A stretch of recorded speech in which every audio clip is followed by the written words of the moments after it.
Ini yang sedang terjadi di Papua. Sudah nonton film Pesta Para Babi? Tentu saja lanjutan dari babi-babi sebelumnya yang belum selesai berpesta. Kalau sempat dengar dulu, di Sumatera ramai banget kerusakan alam. Sekarang itu belum selesai. Pindah ke Papua dengan kerusakan alam yang sangat besar, jutaan. Yang diprediksi itu paling besar di dunia. Dan pemesanan alat beratnya pun terbesar di dunia. 4 triliun alat besar yang tiba-tiba menurut penduduk sana itu datang tiba-tiba tanpa pemberitahuan apapun dan merusak ekosistem yang ada di sana. Langsung ada beberapa masyarakat adat di sana yang sudah terkena dampaknya karena itu adalah sumber mata pencaharian mereka. Ya, tentu saja hewan dan lain-lain ya flora fauna udah nggak bisa kita hitung lagi dampaknya gimana. Dan saat ini mungkin banyak orang sadar, menurut keyakinan gua, kalau infrastruktur yang dibangun di Papua yang masif kemarin itu adalah untuk mendukung proyek ini. Karena ini bukan proyek sekarang, ini proyek lanjutan dari yang kemarin dengan dari swasembada pangan. Tapi konsepnya lebih besar lagi. Ya, jutaan hektar, lu bayangin.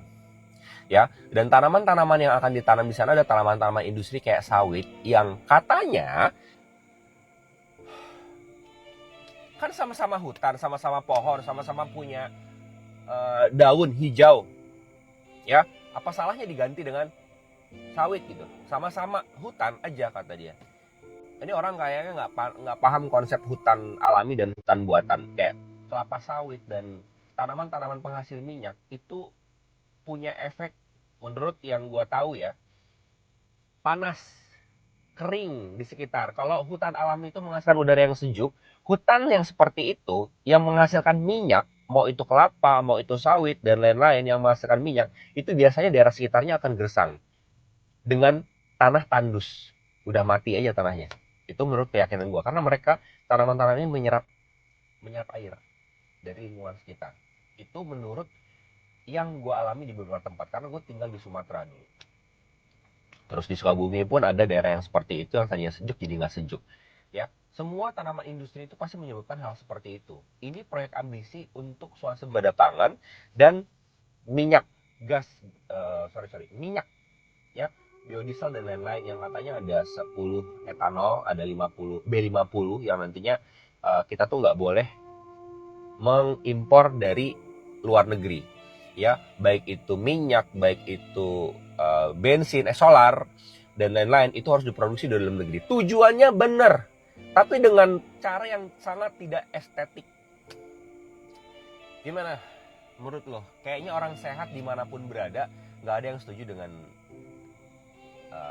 masalah lingkungan kayak gini ya. Gue nggak mau bahas siapa orangnya, lu bisa cek sendiri siapa orang-orangnya. Dan gue yakin banget nih orang-orang apa kerusakan-kerusakan alam kayak gini, orang-orang sehat kecuali orang yang berkaitan dengan proyek tersebut pasti nggak ada yang setuju. Kalau gimana, setuju nggak? Jujur setelah gua nonton film Pesta Babi, gua cukup merinding dengerin ucapan bapak ini. Saya bilang sama Pak Kosek, Pak, Agustus ini 17 Agustus saya tidak kasih naik bendera merah putih. Saya bendera ada, nanti saya taruh di meja. Bendera saya ada. Karena saya punya pikiran percuma, kita ini merasa bahwa kita hidup di bawah naungan merah putih. Ternyata merah putih tidak lindungi kami. Tidak anggap kami sebagai kami rakyat. Lu bayangin, mau pisah gak dibolehin, sedangkan di negaranya dia gak dianggap. Gua berpikir, gimana ya kalau misalnya Agustus nanti, kita kompak masyarakat Indonesia seluruhnya untuk tidak mengibarkan bendera merah putih. Atau ya, jika terlalu radikal, ya mungkin kita kibarkan setengah tiang aja. Kita buktikan bahwa kita sadar akan solidaritas kita, bahwa tanah air kita sedang tidak baik-baik aja. Ini bukan hanya soal Papua ya, tapi juga di daerah-daerah lain yang bernasib sama seperti di Papua. Karena banyak kejadian-kejadian yang kayak gini, hanya saja ya tidak terekspos semuanya, dan bahkan mungkin dihalang-halangi oleh rezim, supaya masyarakat tidak tahu. Dan pesta babi juga kan terbukti sekarang, banyak yang dilarang di beberapa daerah, dibubarkan.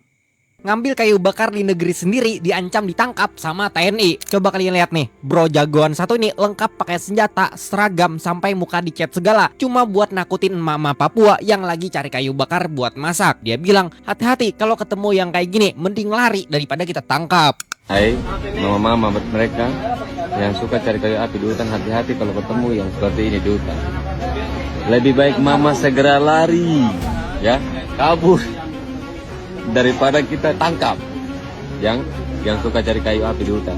Saya kasih tauin mama dong, hati-hati.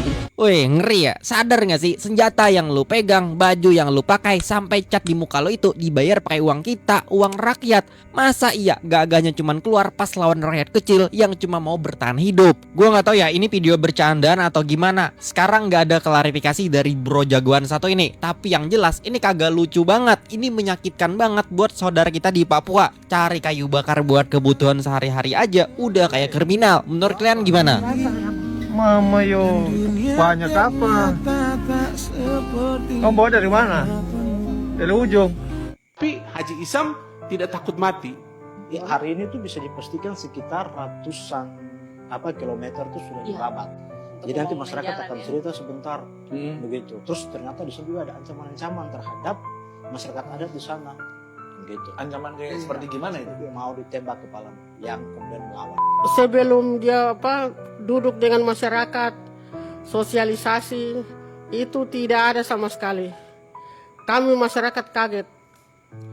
Sudah ada gusuran.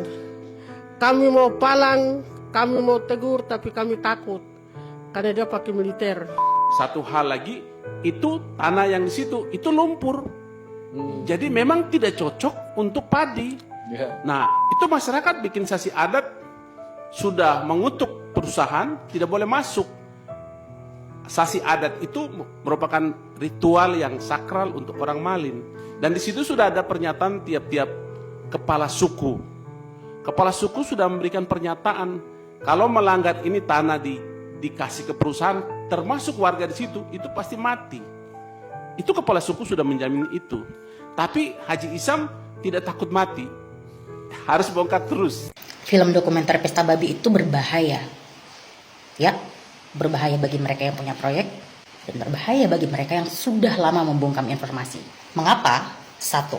Film ini menyajikan suara yang tidak pernah masuk dalam algoritma sosial media kita. 2. Film ini memotret isu yang berlipat yang terjadi di tanah Papua. Deforestasi, perampasan lahan akibat proyek strategis nasional, konflik agraria, genosida, ekosida, militerisme, sampai gelombang pengungsian besar-besaran. 3. Film ini secara tidak langsung menyadarkan kita bahwa di era teknologi yang sudah semaju ini, di mana informasi itu gila-gilaan bisa kita dapatkan, jangkauan informasi mengenai penjajahan struktural yang ada di Papua sama sekali minim, bahkan tidak ada. 4.